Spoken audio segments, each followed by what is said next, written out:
Pada tanggal 2 Desember 1984, pada malam hari, pabrik pestisida milik Union Carbide di Bhopal, India, terjadi kecelakaan yang menyebabkan terlepasnya gas metil isocyanat atau MIC yang sangat beracun ke udara. Diperkirakan sebanyak 27 ton gas beracun metil isocyanat yang terlepas ke udara. Saat itu tidak ada satupun dari 6 sistem pengaman yang didesain untuk mencegah kebocoran gas berfungsi, membuat gas yang terlepas menyebar hingga ke seluruh kota Bhopal dalam bentuk kabut putih.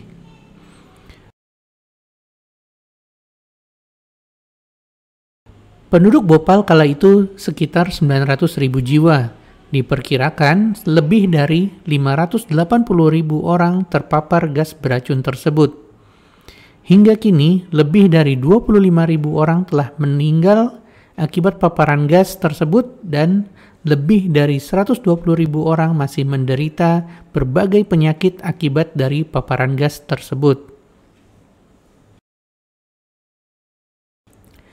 Klaim dari Union Carbide, sekitar 3.800 orang meninggal saat kejadian.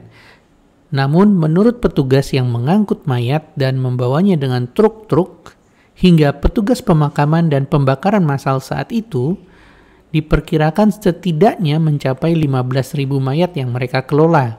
Sedangkan menurut para penyintas atau survivor, setidaknya 8.000 orang meninggal di minggu pertama tragedi tersebut.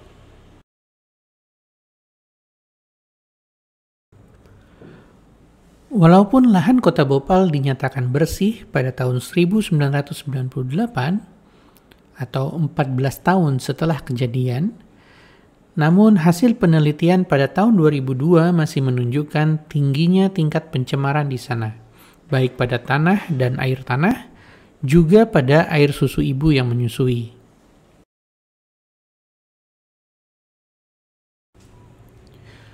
Apa sih penyebab tragedi ini? Gas beracun terlepas dikarenakan ada ledakan akibat reaksi eksotermis tidak terkontrol pada tangki metil isocyanat atau MIC. Dikarenakan ada air yang masuk ke dalam tangki yang menyebabkan reaksi tersebut. MIC merupakan senyawa yang sangat reaktif terhadap air. Tapi ini adalah penyebab langsungnya atau penyebab permukaannya saja. Penyebab dasarnya lah yang penting untuk diketahui. Kenapa hal tersebut bisa terjadi? Bahkan ada kegagalan pada sistem keselamatannya atau safety systemnya yang menurut desainnya sudah dibuat 6 lapis. Tetapi ke-6-6-nya gagal.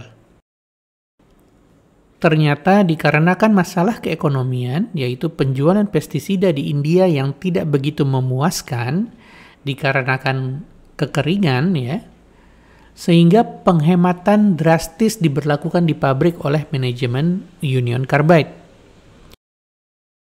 yang membuat bukan hanya banyak pengurangan pegawai, tetapi juga pengabaian dalam sistem keselamatan kerja juga pemeliharaan peralatan. Mulai dari tenaga kerja yang hanya tinggal separuh dari yang seharusnya, peralatan pabrik juga menunjukkan penurunan kualitas yang signifikan. Hal ini terlihat dari banyaknya kegagalan peralatan dan kecelakaan yang terjadi yang sudah dimulai dari beberapa tahun sebelumnya.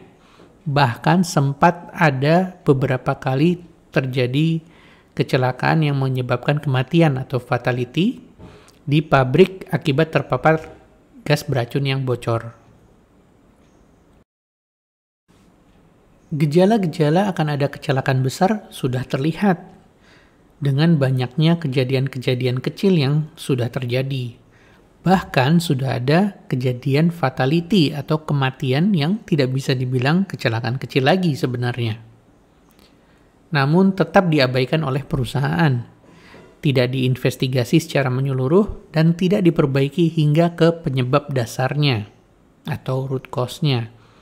Hingga pada akhirnya, pada tanggal 2 Desember 1984 malam hari, atau 3 Desember dini hari, tragedi itu pun terjadi. Seberapa besar kerugiannya? Korban manusia yang terdampak hingga lebih dari 580.000 orang, hingga 25.000 orang meninggal, hampir 4.000 orang lumpuh permanen, hingga lebih dari 120.000 orang mengalami berbagai penyakit degeneratif. Pembersihan dilakukan hingga tahun 1998 atau selama 14 tahun. Walaupun hasil penyelidikan menyebutkan bahwa belum bisa dibilang benar-benar bersih. Biaya litigasi mencapai hingga 470 juta US dollar. Total biaya kompensasi termasuk biaya medis dan biaya perawatan korban hingga mencapai 550 juta US dollar. Bahkan pemerintah India harus mengeluarkan paket bantuan hingga mencapai 180 juta US dollar. Beberapa pengurus perusahaan mulai dari top level manajemen hingga ke asisten produksi masuk penjara karena dianggap lalai. Dan Union Carbide akhirnya dinyatakan bangkrut dan kemudian diakuisisi oleh Dow Chemicals. Dan jadi yang bangkrut itu bahkan Union Carbide holdingnya, jadi perusahaan globalnya, perusahaan pusatnya di Amerika dinyatakan bangkrut, bukan hanya yang di Indianya saja.